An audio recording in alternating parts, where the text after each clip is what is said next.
예, 시작하도록 하겠습니다. 예, 안녕하세요. 예, 다시 이제 심화이론 파트 처음으로 돌아가게 됐습니다.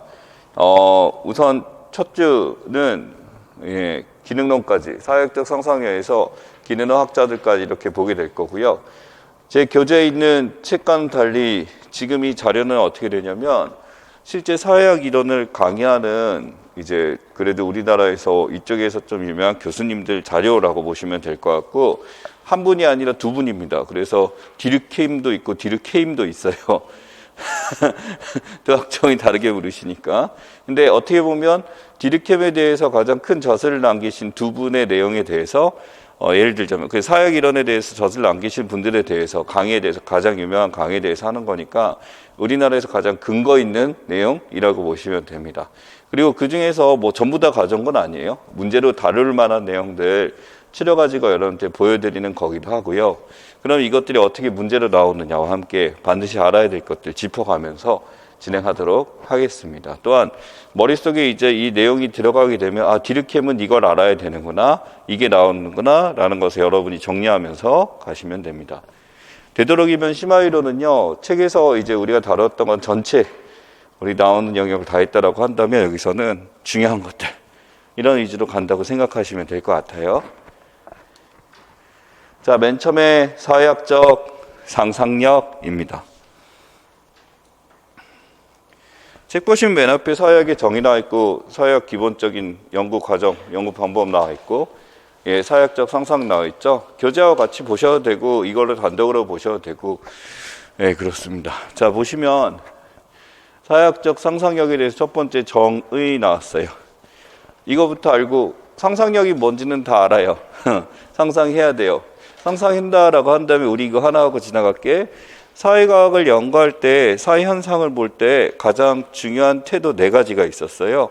그 중에서도 사회학적 상상력에서 강조하는 태도는 뭘까? 한번 정의를 보고 판단해 볼게.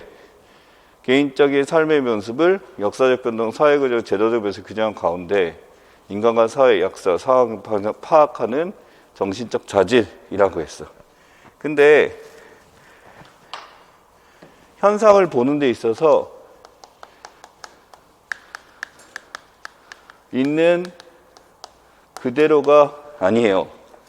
그러니까 있는 그대로 보는 것은 무엇이냐면 그냥 일반 사람들이 바라보는 관찰하는 그 대상인데, 이거를 역사 변동이나 사회 구조나 제도적 모습 규정하는데 다양한 상호작용을 중심으로 봐라.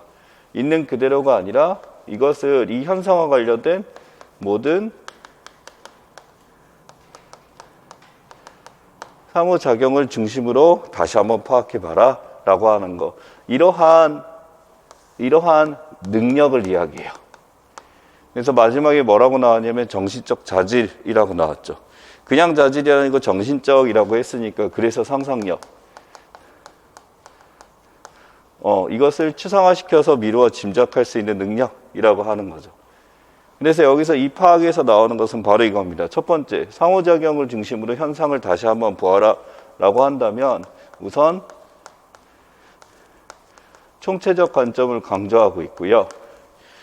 두 번째, 사회학적 상상력은 실제로 어떤 현상을 볼 때 눈앞에 보이는 게 다가 아니야 라는 것에 대해서 밝히려 하죠. 그래서 태도로 보시자면 무슨 태도? 그렇죠. 성찰적 태도. 여기 가장 중요한 것 같아요. 그 다음에 나오는 객관이든 개방이든 이런 거 있습니다만, 기본적으로 사회현상을 처음 봤을 때는 굳이 우리가 양적으로 측정하고 이런 관점이 아니죠. 이거 뭐지? 라고 이해하는 게 중요한데, 이해할 때 가장 중요한 것은 뭐냐면 이것과 관계되는 것은 무엇이지?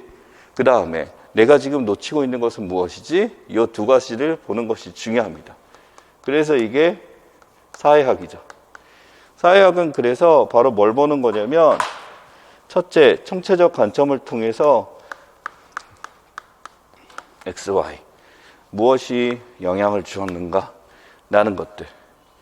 그 다음에 성찰적 태도라는 것은 주어진 상황에 대해서 겉으로만 이렇게 보는 것이 아니라 그 안에 들어가서 그 안에 있는 모든 것들을 다 살펴볼 수 있어야 된다라는 두 가지가 핵심이 됩니다. 이게 상상력이죠. 그래서 이 사람이 얘기해 준 게 여러분이 겪게 되는 일들, 개인 문제예요. 이 개인 문제가 사실은 어디와 연관돼 있다? 사회적 변동과 연관이 돼 있다라는 거.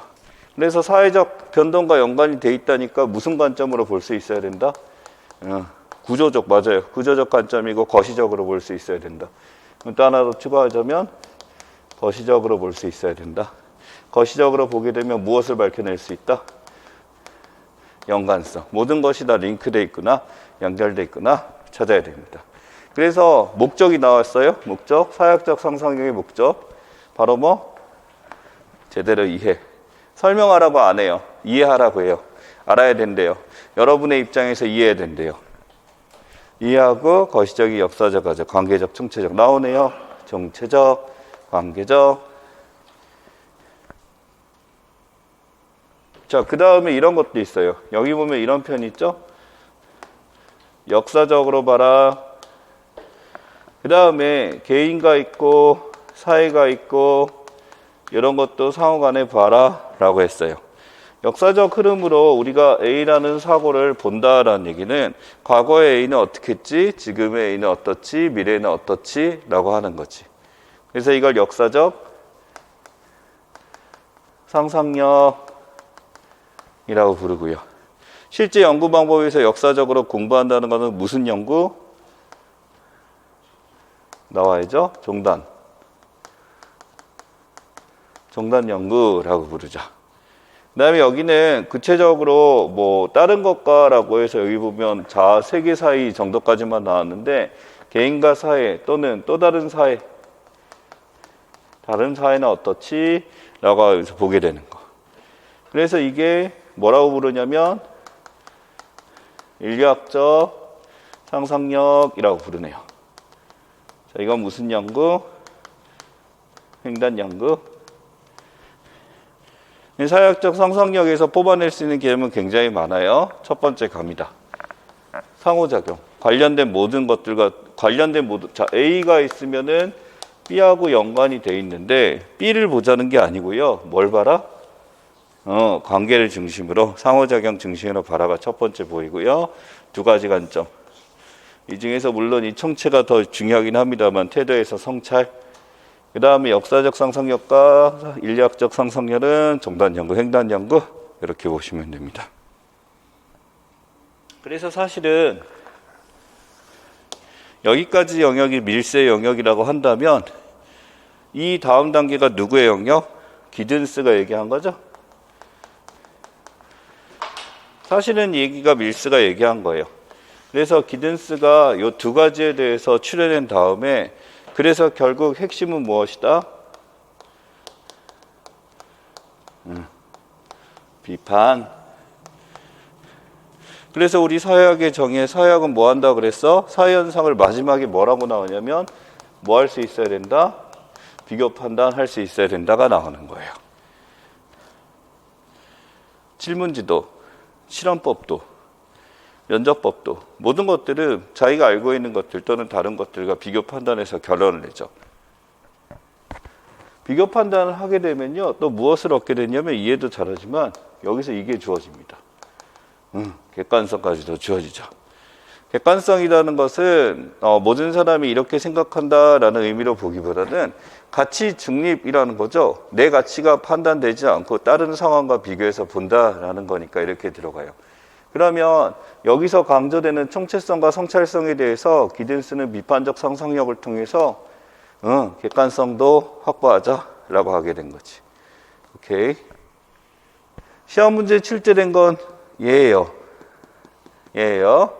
인류학적 상상력하고 상상력의 정의 쓰라 이렇게 나왔었고 당연히 밀세에 대한 얘기도 얼마든지 출제돼도 할 말이 없는 문제다라고 기억하시면 되겠습니다.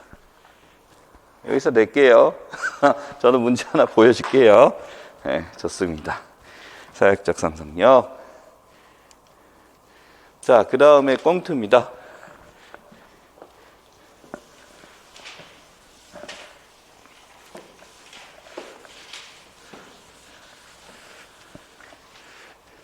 꽁트는 밀스보다 이전 학자예요. 어떻게 보면 밀스라는 사람이 꽁트가 어떻게 서약을 만들었고 그 서약이라는 걸 만들어서 어떻게 연구해야 된다는 것을 우리의 능력, 뭐가 필요하다라는 걸 제시한 거예요. 그 이전이에요. 자, 사회에 대한 무슨 연구? 이 사람은 뭘 강조했어? 과학적 연구를 강조했어요. 과학적 연구를 가져했기 때문에 꽁트가 무슨 사조인지, 실제로 어떻게 연구해야 된다, 무슨 주의를 만들었는지 알면 되죠. 꽁트는 이게 무슨 주의에서 나온 거야? 실증주의적 사조죠. 그럼 실증주의라는 것은 이렇게 생각하시면 됩니다. 사회 현상에 대해서 실제로 여기에 대해서 증거나 근거를 달아서 이것이 무엇이다, 이것의 원인은 무엇이다, 이것은 어디에 영향 준다 라는 것을 과학적으로 밝혀준다라는 거죠. 실증주의는 그래서 첫 번째 뭐 하는 거? 근거를 제시합니다. 그래서 근거를 제시하기 자료를 모으고, 두 번째, 이것이 맞다 틀리다 어떤 현상이다 라는 것을 검증하죠. 그렇죠? 검증해서 마지막 세 번째, 그래서 미래를 예측하죠. 이게 어떤 거하고 다른 거냐면, 그 전의 학파들의 특징은요, 이론들이었어요. 뭐냐면 이거는 과거에 이랬어, 그래서 지금은 이래 라고 하는 것들, 현상에 대해서 어떤 근거 이론만 제시하지 이 다음에 검증하고 미래 예측 단계까지는 안 나갔어요. 왜? 그 이론이 그냥 맞는 거니까 그대로 따르면 돼 라고 생각한 거지. 중세시대 가보면은 성경책이 모든 것의 이론의 근거였죠. 거기에 맞나 안 맞나만 비교하면 되는 거지 라고 했던 반면에 꽁트는 이제 이러면 안 된다라고 했어요. 이런 얘기를 하게 된 게 미래를 예측한다라고 하는 게 너무나 중요해진 시기가 됐어. 왜? 바로 이 시기의 현상은 사회 변동이 매우 가속화됐었기 때문이죠. 그래서 이때 어떤 현상을 갖고 연구를 했어? 프랑스 대혁명이죠. 이걸 갖고 연구를 하게 되니까 이렇게 세상이 변화하고 있는데 예전 이론이 무조건 맞다, 그 이론으로 설명할 수 있으면 좋겠다면 그게 안 된다라는 거지. 근데 네가 어떻게 알아? 네가 어떻게 미래를 예측해? 난 그걸 못 받아들이겠어 라고 하니까 뭐 하겠다? 좋아, 근거 제시할게 라고 하게 된 거죠. 그래서 꽁트는 이런 과정을 거쳐서 우리가 알고 있는 사회학이라는 것이 뭐가 가능하다? 과학적 연구가 가능하다라는 표현을 하게 된 게 사회학, 소셜 사이언스라는 말을 하게 됐습니다. 그래서 여기 나와 있죠? 무슨 상황이래요? 사회적 혼란 상황이래요. 이거 프랑스 대혁명 쓰라 이런 거 안 나와요. 어찌됐든 시민혁명, 산업혁명 등장했어요. 시민혁명, 산업혁명 등장했으면 생각해 봅시다. 산업혁명이라고 한다면 이전까지 사람들이 삶을 살아왔던 생존 방식의 변화가 온 거고요. 두 번째, 시민혁명 했어요. 과거의 시민과 지금의 시민은 달라졌어요. 그렇다는 얘기는 과거의 시민과 달리 지금의 시민은 무엇이 다를까라는 것을 연구하기 시작한 거지. 그렇지? 자, 이 사람은요, 첫 번째 무엇을 합니까? 관찰합니다. 지금의 현상을 관찰하고 과거의 것을 생각해보고, 그래서 뭐? 실험하고 비교하죠. 자, 이거 다 어디서 쓰는 방식이야? 자연과학에서 쓰는 방식이죠. 실제로 뭐 실험이라는 단어를 써서 지금 여러분이 알고 있는 실험법 같은 걸 생각하시면 안 되고요. 그냥 예전에 사례들을 갖고 두 개를 비교하면 실험이라고 이름 붙였을 뿐이야. 핵심은 요거 하려고 한 거지. 관찰해서 비교해야 된다라고 하는 거. 그래서 사회적 혼란 사회에서 인간 사회를 자연과학처럼 체계적, 과학적. 자, 그래서 이 사람은 관찰, 실험, 비교를 통해서 체계적으로 또는 구조적으로, 그 다음에 과학적으로, 그러다 보니 이 체계와 구조를 갖추기 위해서, 체계나 구조 같은 거는 뭐냐면 이제 이런 거예요. 우리 양적과 질적 연구의 차이에서 가장 눈에 띄는 게 뭐냐면 바로 연구 과정이거든요. 이 체계를 갖춘다, 연구를 함에 있어서 연구 과정이 구조화되는 거죠. 그러면 이 연구 과정은 고정적으로 구조화되고 객관적으로 바뀌게 되니까 이 결과를 신뢰할 수 있게 돼요. 그에 비해 질적 연구는 유연성이 있다라는 얘기를 하죠. 상황에 따라 언제든지 바꿀 수 있고 하는데 그렇지 않다라고 하는 거. 자, 그리고 과학적으로 한대요. 과학적으로 한다는 것은 양적, 수치까지는 안 갔어요. 이때 수치를 제시하는 건 디르켐이고, 이 과학이라는 거는 실제 증거를 제시한다, 자료를 제시한다 라고 하는 거죠. 그래서 이러한 방법이 과학과 유사하기 때문에 이걸 무슨 론? 이론론을 처음으로 제시하게 된 거죠. 이론론의 의미는 자연과학이랑 하는 방법이 같아. 그게 뭔데? 체계 구조, 구조화를 하는 거예요. 연구 과정이에요. 두 번째, 과학적으로 증거를 제시하는 거예요. 이론론입니다.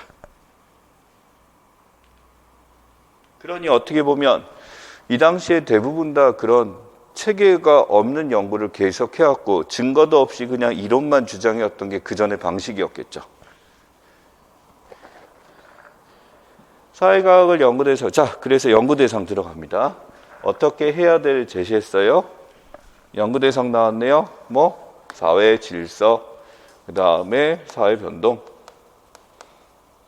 여기다 써볼게요. 자, 이렇게 두 개를 해봅시다. 뭐부터 먼저 해야 돼? 질서부터 먼저 해야 돼. 질서부터 먼저 보고, 지금 질서를 먼저 보고, 그 다음에 과거의 질서를 먼저 보고, 그 다음에 뭘 보는 거야? 무엇이 바뀌었지? 라는 거 알게 되죠. 그러니 이게 핵심이다라고 생각할 수 있겠지만 이게 없이는 이걸 알 수가 없어요. 질서를 먼저, 순서죠, 순서. 화살표 쓰죠, 순서죠. 그러면 질서란 건 뭐냐면 일종의 단계들이에요. 2단계 때는 어떤 질서가 있었고 2단계 때는 어떤 질서가 있었고 2단계 때는 어쩔 질서가 있었어. 그 단계들 간 차이죠. 그렇죠? 무슨 차이가 있지? 라고 하는 거지.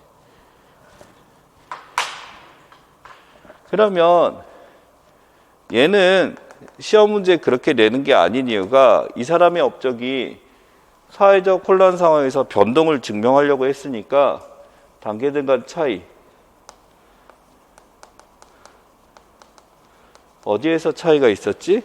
이게 가장 꽁트의 업적인 거예요. 이게 다른 학자들이 안 한 거잖아. 지금 이 현상을 연구하는 거는 다른 학자들도 해요. 지금이 어떤 게 있고 이런 걸 하는데 이 사람의 업적은 어디에서 차이가 나타났지? 라고 하는 거지. 자, 무슨 혁명을 봤다고? 시민혁명, 그렇지. 그러면 차이가 있는 게 뭐야? 시민들이네. 시민들이 차이가 있는데 시민들이 무슨 차이가 생겼지? 똑똑해졌어요. 요거지. 똑똑해졌어야 하는데 우리는 뭐 다른 학문에서 배웁니다. 뭐 천부인권사상, 자연법사상, 계몽주의, 사회계약설 이런 얘기하죠. 예전에는 못 받아들였던 이런 것들을 이제 알아듣기 시작합니다. 그런 것을 받아들이기 시작합니다. 이걸 받아들이게 된 게 어떻게 되냐면 바로 그 이전에 무슨 혁명? 산업혁명이에요. 과학을 믿기 시작했죠. 합리적으로 바뀌기 시작했죠. 그런 변화가 사람들을 바꿔나가기 시작했다라는 겁니다. 자, 그러면 이러한 사람들의 차이를 보니까 여기 있네요. 자, 맨 처음에 무슨 단계? 신학적 단계. 어느 시대예요? 중세시대예요. 그럼 사람들의 지식의 근원은 어디에 있었을까? 성경이죠. 그러니 이거는 의심하지 않습니다. 회의하지 않습니다. 그냥 지금 네가 어떤 행동을 했는데 이게 맞는지 틀린지는 사람들이 머릿속에 어떤 사고를 하지 않아요. 책을 피죠. 성경책에 이 말이 나왔네? 맞는 행위.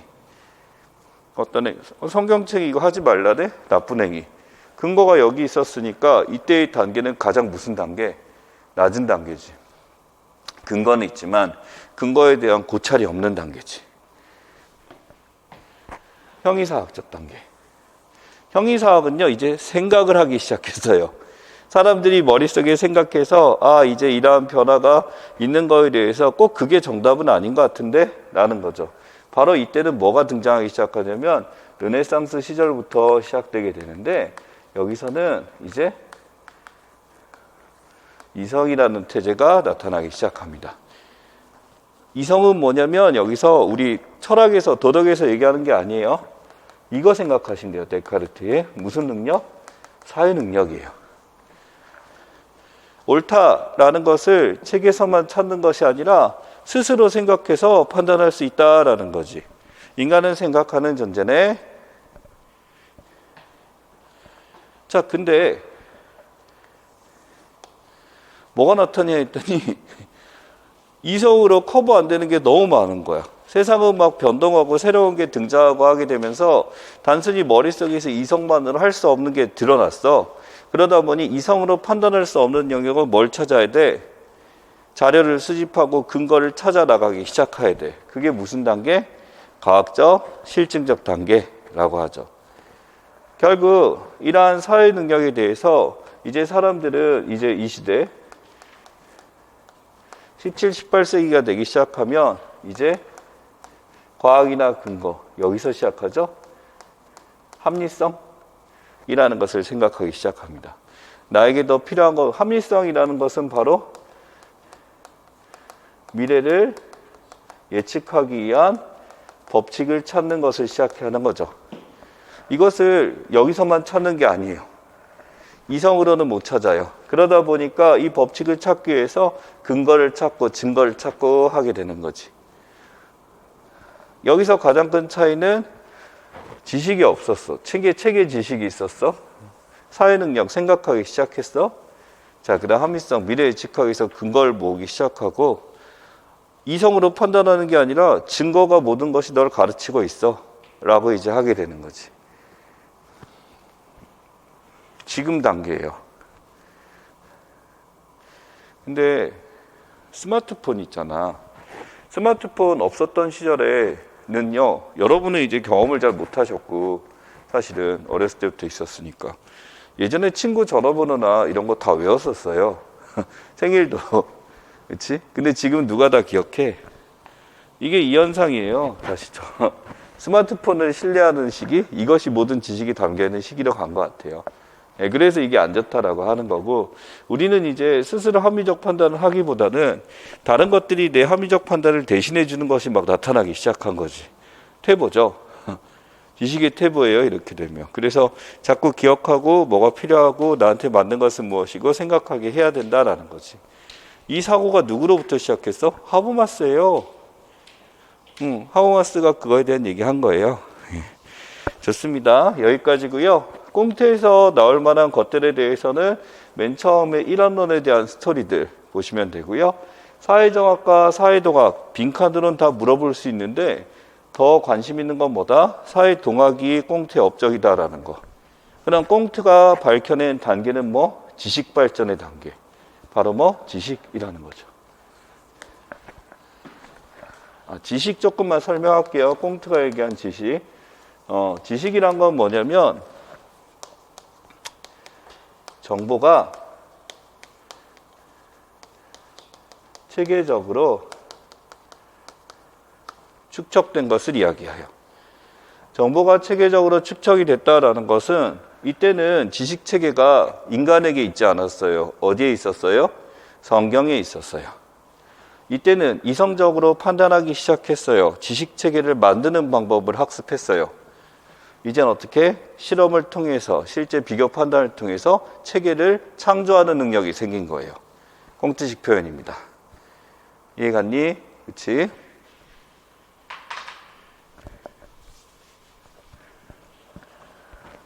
얘는 낮은 단계 문제. 항상 이렇게 변화를 물었을 때 뭐가 핵심이라고? 차이. 어디에서 차이가 있었냐라는 것들. 그래서 2단계 때는 누가 인정받고 이런 거는 암기고요. 우리 시험 문제는 그런 암기도 내기는 합니다만 저게 핵심이다. 기억하시면 좋겠습니다. 오케이. 꽁트였습니다. 스펜서. 나 기억하기로 1, 2월 달에 스펜서까지 가는데 3시간 걸렸던 것 같아. 그지? 엄청 빠르다. 응.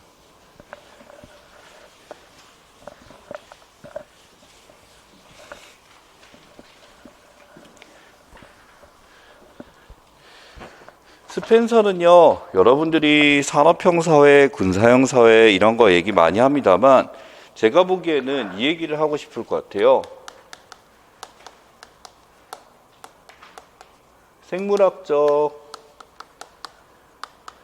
진화론이라는 단어의 영향을 받았대요. 요걸 우리 사회학이잖아. 이게 어디다 영향 준 거야? 사회 연구에 영향을 준 거잖아. 그럼 사회는 뭐 한다? 또 사회는 뭐다? 생물이다 라고 한 거지. 그러다 보니까 생물이라고 하기도 좀 애매하고 그냥 진화한다 하기 힘드니까 사회 명명을 하죠. 이때부터 무슨 체? 유기체라는 단어가 드디어 등장하게 되죠.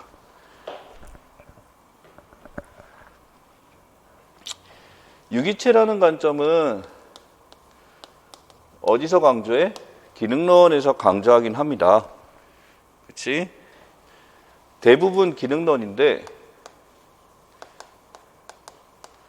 그렇지? 갈등론에서도 유기체라는 단어를 쓰는 데가 있는데 그게 어디냐면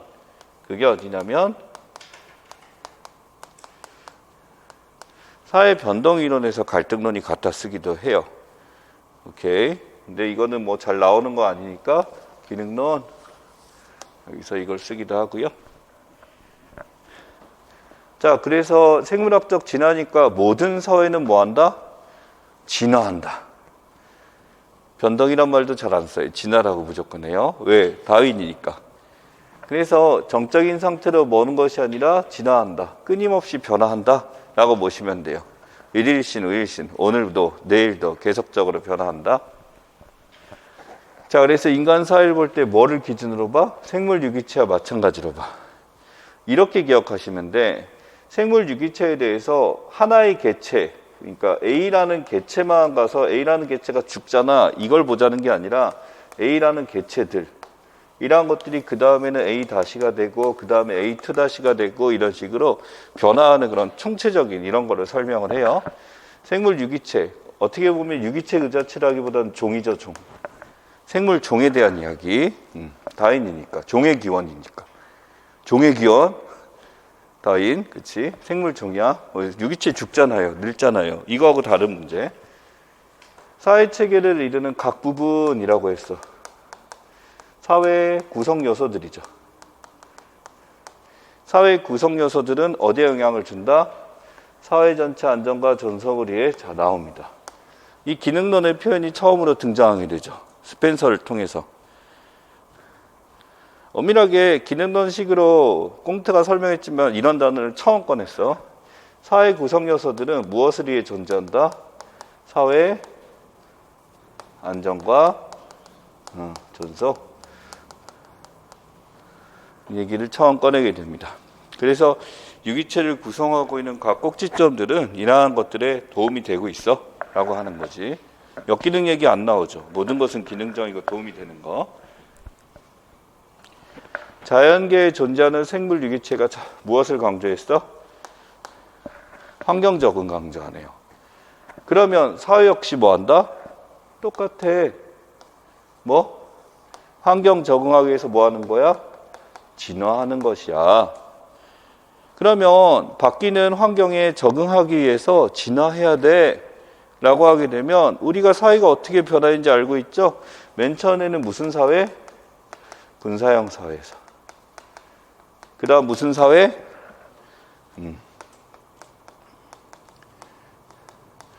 이 군사형에서 지금 이렇게 내용이 바뀌는 거에 대해서 어떻게 바뀌냐면 과거에는 유기체들이 각기 하는 일이 그렇게 많지는 않았는데 이젠 서로 간에 자율적으로 이거는 통제를 받는다라고 한다면 이 이후에는 어떻게 되냐면 자율적 판단. 자, 이거 뭐 같냐면 인공지능이죠. AI잖아. 예전에는 모든 사물들이 우리가 명령을 내리고 시키는 데에만 이루어졌다라고 한다면 이제는 스스로 자율적으로 판단해서 할 수 있는 사회가 됐었다라는 거지. 그래서 이 사람이 강조한 게 새로운 사회, 발전된 사회에서 강조하는 거는 자유죠. 스스로 판단하는. 자율적으로 서로 간에 무엇을 맺는 사회? 계약을 또 강조했었죠. 이거는 디르켐하고 똑같은 얘기예요. 디르켐은 여기서 직업의 종류로 설명했었습니다만 실제 사람들이 이때는 자유로운 계약이 아니라 이때는 뭐? 통제된 어떤 지도, 통제된 강제, 억압, 강제형 사회에 가까웠지. 그래서 왕이나 국가에서 뭐라고 얘기할 때까지 기다리고 있다가 시킨 대로 한다라고 한다면 이때는 자유롭게 사람들이 하게 되는 사회라고 하는 거죠. 인간들은 이러한 능력을 갖고 있어. 왜? 진화하니까. 근데 이 사람은 인간의 진화를 설명하기보다는 사회 자체가 이렇게 진화하고 있어 라고 얘기한 게 스펜서입니다. 자, 그래서 스펜서에서 기억할 거 유기체 개념. 유기체는 무슨 개념이다? 종의 개념이다. 우리가 생성, 쇠퇴하고 소멸에 대한 얘기가 아니라 종 자체는 발전한다 라는 얘기. 그 다음에 기능론의 표준을 처음 제시했고요. 자, 우리가 진화의 기준은 어디 본다? 환경에 적응을 잘하는 정도로 본다면 사회는 이렇게 진화했어 라고 이제 보는 거죠. 됐니? 스펜서 오케이. 그러면 진화하는 사회에서 강조되는 개념들에 대해서도 충분히 낼 수도 있어요. 네, 기억하시기 바랍니다. 스펜서였습니다.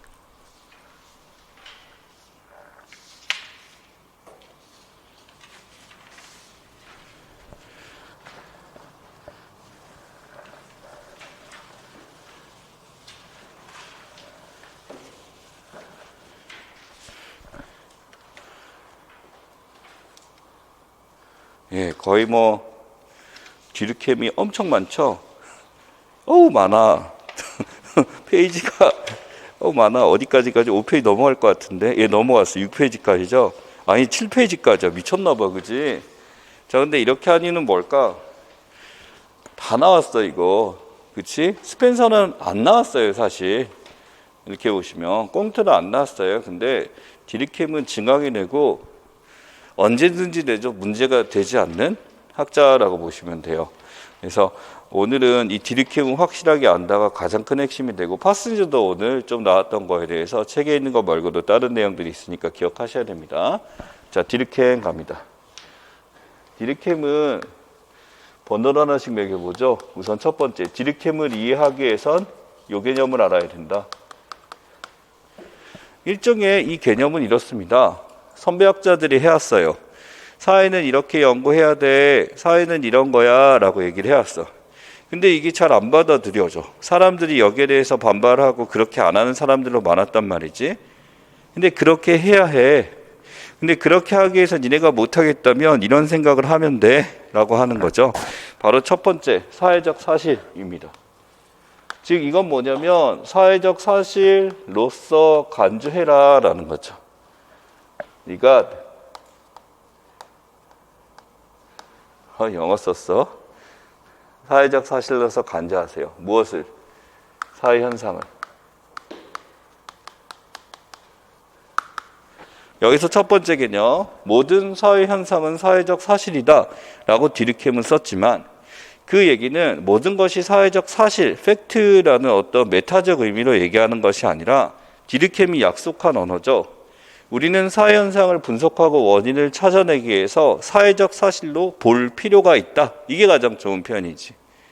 사회적 사실로 봐야지만 우리는 뭐 할 수 있어? 사회 현상을 제대로 파악할 수가 있기 때문에 라는 관점이죠.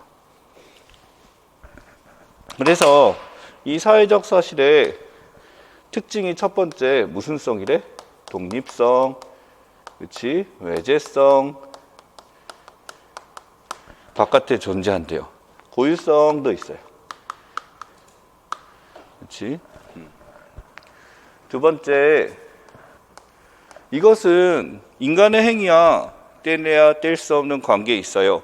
우리는 사회적 사실에 의해서, 자 여기서 이런 얘기합니다. 인간이 사회적 사실을 구성하고 만들어낸다. 디르켐도 알아요. 한편으로 사회적 사실이 인간을 구속하고 인간을 통제하고 하는 것도 알아요. 근데 우리가 연구하고자 하는 거는 지금 우리 사회가 사람들이 제대로 행동하지 못하고 뭔가 문제가 있고 잘 안 돌아가는 현상을 연구하고 싶어. 이거는 인간이 사회적 사실을 만든다라는 것에 대해서 인간을 책임으로 보기보다는 이 원인은 어디에 있을까 찾아내야 되기 때문에 개인보다는 어디에 원인이 있다? 사회에 원인이 있다라고 공부한 사람이, 생각한 사람이 디르켐이잖아. 디르켐은 그래 사회적 사실의 의미부여를 이렇게 하죠. 무슨 성? 강제성, 구속성 이란 얘기를 꺼내게 되죠. 즉 사회가 있고 개인이 있게 되는데 요거나 둘 다 알아. 디르켐은 둘 다 그렇다라는 거 알아. 근데 이 사람은 어떻게 연구하겠다? 이렇게 연구하겠다라는 거지. 그러면 개인과 사회의 관계에 대해서 사회가 개인한테 영향 주고 사회는 독립적으로 존재해. 바로 이 말을 통해서 무슨論이 등장한 거야? 사회 실제론을 제시한 거야. 사회적 사실이란 사회적 실제의 시초가 된 스토리죠. 네. 그러니 이 사람은 이 아래쪽 거에 대해서는 인정하는데 여기에 관심 없었어. 이런 원인 못 찾아. 그래서 여기 뭐? 심리학이나 생물학으로 환원할 수 없다지. 심리학이다라고 한다면 인간이 갖고 있는 인지구조나 인식구조, 생각들이 세상을 바꾼다라고 하는 거, 행위를 발현한다라고 하는데 그걸로는 설명할 수가 없다라고 했어. 사회적 사실을 분석하는 것. 이게 목적이에요. 자, 근데 여기 뭐라고 나왔어? 분석이란 단어를 썼어. 사실 분석은 모든 데서 다 쓸 수 있는데 분석이란 단어 자체는요 조금 달라요. 이거는 가치 개입을 하지 않아요. 가치 개입을 경계한 단어예요. 가치가 들어가지 말고 이것을 그래서 가치 개입하지 말라. 그래서 사실로 봐야 돼요. 사실로 보고 판단해야 된다. 그래서 뭘 찾아라? 사회의 논리 자체. 자, 사회 논리 자체래. 무슨 발견? 법칙 발견이죠. 이 사회에서 법칙을 발견할 수 있고 심리학, 생물학적으로는 이런 법칙 못 찾고 사회적 사실로 관계돼서 그 간의 X, Y 간의 법칙을 찾아내는 게 사회학의 목적. 자, 그래서 여기 나오죠. 전제를 깔았죠. 뭐라고 했어? 사회가 개인의 행동을 통제한다. 인간은 통제받는다. 때문에 사회에 대한 뭐가 가능하다? 객관적 영어가 가능하다거든. 자, 이게 안 나와. 자, 이거 기억해. 디르켐이 한 말. 이게 뭐야? 이것 때문에 객관적 연구가 가능해. 그러면은 자, 객관적 연구가 가능하다는 이유는 디르켐 A 학자 입장에서 뭐라고 대답했다? 사회가 개인의 행동을 통제하기 때문에 라고 할 수도 있고요. 풀어서 쓰면 이것도 있죠. 사회적 사실은 인간의 행위를 강제하고 구속하기 때문에 이렇게 쓰셔도 되죠. 이 누구 얘기? 디르켐 얘기, 우리 얘기 아니야. 그래서 봐봐. 강하게 얘기했어. 행위자들이 말하는 답변 뭐하래? 무시하래. 이 사람은 그러니까 면접법이나 참여관찰법 안 봐. 무시하래. 얘네들은 사회적 사실을 관제하고 자, 나옵니다. 무엇을 살펴라? 의식이래요. 아니 무슨 심리 안 본다면서 의식이래. 근데 이 의식도 뭐로 봐야 돼? 이것도 뭐로 봐? 사회적 사실로 간주하고 이 의식이 그들이 의도적으로 내가 자의적으로 먹은 게 아니야. 이건 하나의 사회적 사실로서 존재하는 거고 인간을 통제하는 의식을 찾아라 라는 거지. 즉 그들의 의식이란 건 여기서 찾아봅니다. 개인의 행동을 통제하는 의미가 가지고 있죠. 여기에 숨겨져 있지만 이런 거죠. 모두가 함께 공유하는 이 두 가지 의미가 이 의식에 들어가 있어요. 공유하고 있고 통제하고 있어. 우리는 우리가 각기 개별적으로 활동하는 것 같지만 디르켐의 입장에선 그거 아니야. 너희들을 통제하고 있는 의식이 있어. 자, 이거 뭐죠? 그렇지. 집합의식이지. 집합의식은 뭐다? 사회적 사실이다. 그럼 이 사람은 뭐 찾기야? 개인이 행동이 왔다 갔다 하는데 거기에 내재되어 있는 무엇을 찾아라?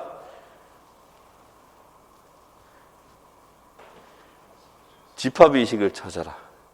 무엇이 널 통제하는지 찾아줄게 라고 하는 거지. 자살론에 대해서 자살의 원인들이 다 뭐가 되는 거야? 그렇지. 그 집합의식의 유형들이 있는 거지. 이해 갔어요? 오케이. 정리합니다. 사회적 사실. 이것은 우리가 눈앞에 보는 자동차 사고가 났어요. 이것도 사회적 사실 맞아. 근데 이런 사실은요, 굳이 디르켐이 강조하지 않아도 사실인 줄 알아. 사고가 났다니까. 눈앞에 보이니까. 이 사람이 강조하고 싶은 사회현상은요, 우리가 사실이 아닌 것 같은데 사실로 봐야 되는 것들이 있는 건데, 그게 바로 뭐야? 집합의식. 이 집합의식은 뭐 한다? 독립하고 외제하고 고유하고 강제하고 구속한다. 그래서 이러한 성질을 찾아 우리의 행동을 발현하게 된 집합의식을 찾아 그게 바로 뭐가 돼? 그렇지. 법칙이 돼. 그렇지? 근데 이거는 모두가 공유하고 있어. 모두가 공유하고 있는 것을 증명해낸다면 법칙이 되겠네. 일반화가 가능하네. 그래서 이러한 것을 찾기 위해서 뭘 찾은 거야? 무슨 연구? 양적 연구를 시작한 거지. 디르켐 오케이?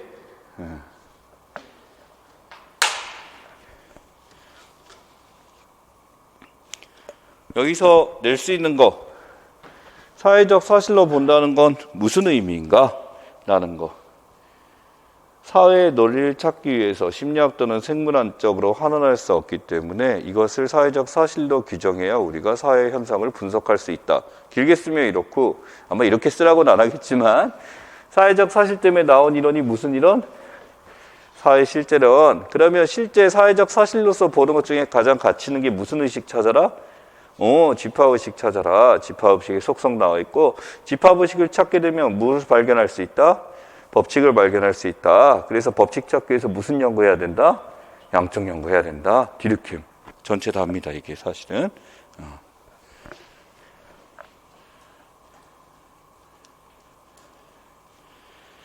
디르켐이 사회변동에 크게 관심이 있었던 거 아니에요. 엄밀하게는. 왜냐하면 디르켐은 변동에 대해서 이렇게 설명했어요. 상존한다예요. 항상 벌어지고 있다라는 거거든. 스펜서 입장에 진화론이죠. 어떻게 보면 점점 더 모든 것을 복잡하게 된다라는 거지.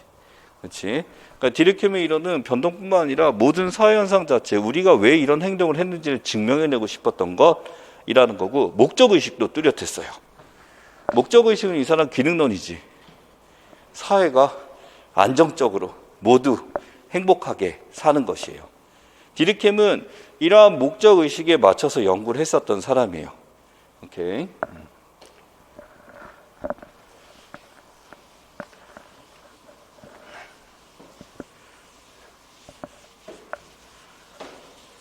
자, 그래서 첫 번째, 디르켐은 사회적 사실이 첫 번째 외제성, 강제성을 가지면서 사회 전반에 거쳐서 나타난다. 아까 했었던 얘기죠. 그렇죠? 사회적 사실은 개인적 사실과 구분된다라는 거. 즉, 여러분 여기서 이걸 봐야 돼. 외제성의 의미가 뭐다? 개인적 사실과는 구분된다.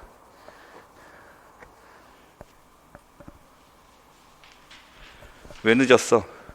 아니 진짜 오다 갑자기 버스가 오는데 그 고장 나가지고 막 그래서 그건 무슨 사실? 개인적 사실. 그러나 구분된다. 모든 사람이 다 겪고 모든 사람이 알게 되고 이런 것들이 외제성.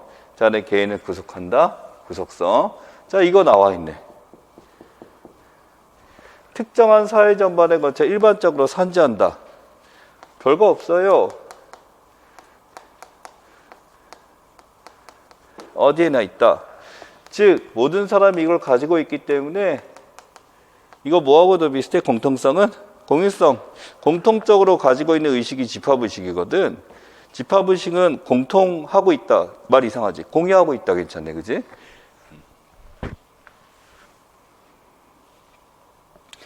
그래서 세 가지 속성에서 외제성, 구속성, 공통성 기억하시고 빈칸 치면 이런 거 빈칸하겠죠? 그렇죠? 빈칸하겠죠? 바로 쓰실 수 있으면 돼요. 두두두둑.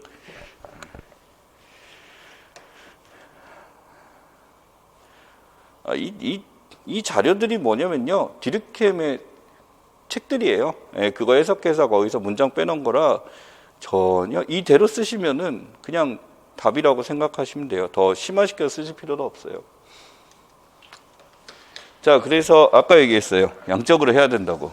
법칙 발견해야 되니까. 그지? 그래서 관찰하기 위한 규칙. 자, 이제 그 다음 단계.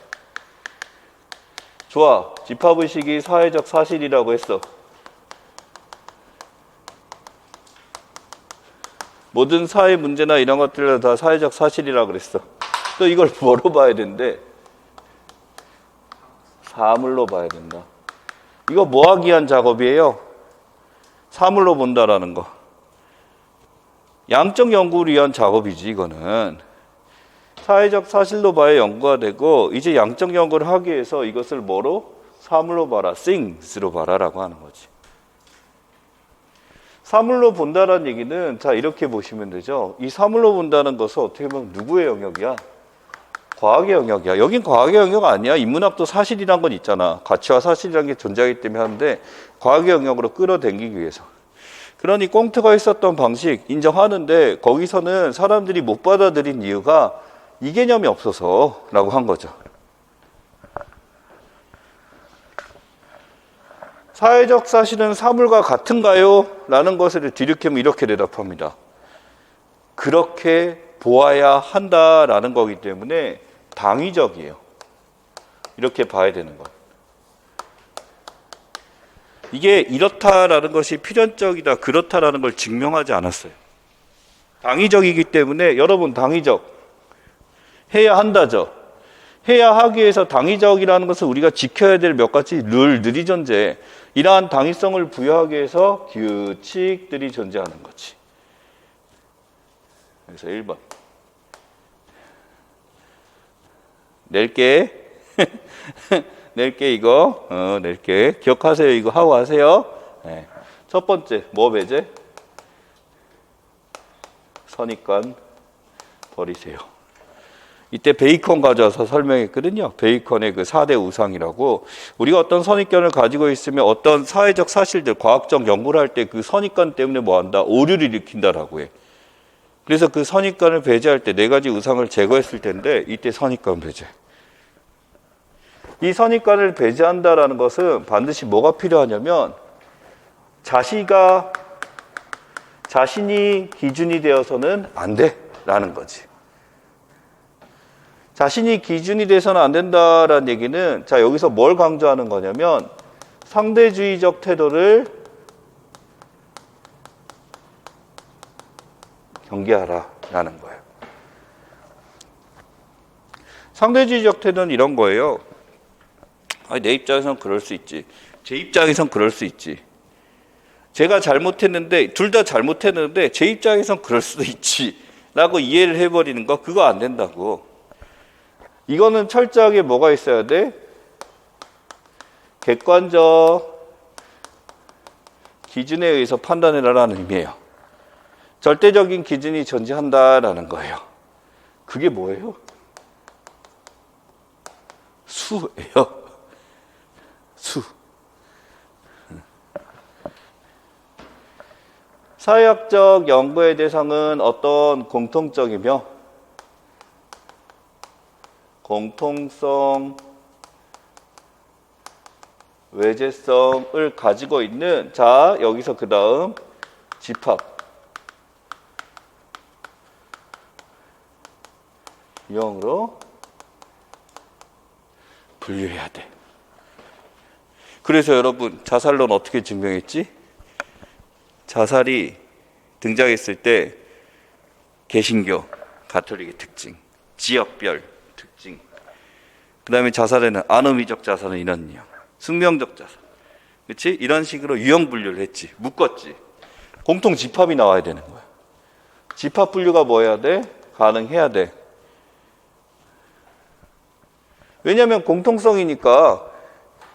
그리고 그들이 그런 외제된 것에 대해서 똑같은 행위를 해야 되니까 이런 것에 따라 집합 분류해야 돼. 그 디르켐의 저작 보면 어때? 이러한 유형이 나타난다. 이러한 유형이 있다. 이러한 유형, 이러한 특성이 있다라는 얘기를 하지.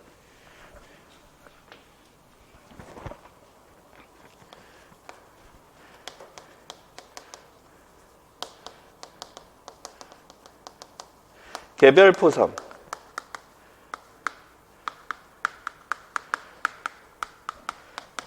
개별포상과 분리해라 라는 거. 치킨은 혈액이죠. 그래서 나는 피가 부족하기 때문에 수혈해야 되죠. 자, 이건 뭐예요? 개인 표상이죠. 그건 네 생각이고 라는 것에 대해서 개인 표상이 아니라 그러면 이 사람이 강조하는 건 뭐야? 집합 표상. 그러면 집합 표상이라는 것은요, 집합 의식은 내재되어 있는 거라면 집합 표상은 표출된 집합 의식이거든요. 그렇지? 중요하진 않아요. 예, 집합 표상을 중심으로 봐야지 개별 표상으로 보면 안 된다. 걔만 갖고 있는 그런 생각을 연구할 때 집어넣으면 안 된다라고 하는 거. 그래서 이 세 가지가 전부 다 무슨 성격을 가져가게 되냐면 객관적 연구를 위한 기준이라고 보시면 돼요. 그러니까 문제 나올 때 디르켐은 객관적 연구를 위해서 몇 가지 규칙을 제시했다라고 했을 때 선입관 배제, 집합령을 분류해라, 개별 표상과 분리해서 사고하라 라는 걸 제시했다. 기억하시면 됩니다.